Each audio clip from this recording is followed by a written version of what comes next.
Chris Rock said that. Remember that? How many of you remember when Chris Rock says that money just gives you options? Money makes you say, "Oh, I can actually do A, B, C, D, E, F, or G." Whereas when I grew up poor in the hood, I knew I only had option A. You understand? So when you have money and you have options, it does change your culture because you're making decisions based on different criteria. You're not just saying, okay, I'm going to do it this way because I can save $20. You say, no, I'm going to do it that way because it makes me more comfortable or it makes me happier. Or I'm going to take a flight and yeah, I could save $200 by flying coach, but my back hurts and my legs are long, so I think I'm going to go ahead and get the first class ticket. Or I could save $100 if I wait till Wednesday to fly. But really, I'm going to get to my mama's house a day early, so I'm gonna go ahead and pay the extra $100 and fly on Tuesday instead of Wednesday. Do you understand? So when you get that financial security, you'll find that it does shape your culture. Even when you have conversations with your kids about what they want to do when they grow up, you're not just going to be stuck on which profession pays the most money. That's the thing. I When I have conversations with our kids about what they want to do when they grow up, I just make it really simple. I say, well, I kind of want you to be happy. That's it. I just want you to be happy because I don't care if you have a $70,000 a year job or a $60,000 a year job.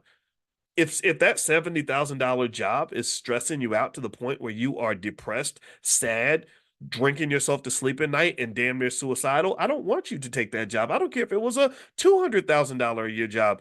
Nothing is worth your happiness. Nothing is worth you trading your well-being. So, but I can say that because years before they were born, I was already planting seeds to have that financial security. I didn't know what my life was going to look like as a dad. I didn't know that I was going to marry a woman that had 3 kids and all this other stuff that I did. I mean, I'm glad I did it. But I didn't know what my life was going to look like. But one thing I did know as a young black man is that money was going to be important.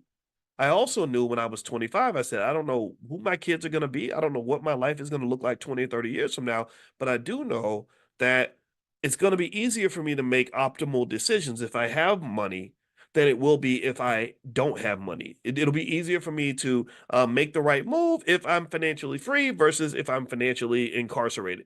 So effectively, I started to invest long term, not just to have money, but really to just sort of be in a position where I could be the kind of leader and father that my children would need instead of a guy who says, hey, you know what?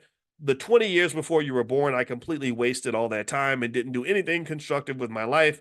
So now you're going to struggle because I'm just sitting here trying to play catch up. I didn't want that to happen to me. And that was not any type of genius that helped me to see that. It was just me disconnecting from the this sort of instant gratification culture and thinking about delayed gratification. There are cultures around the world that already embrace these ideas.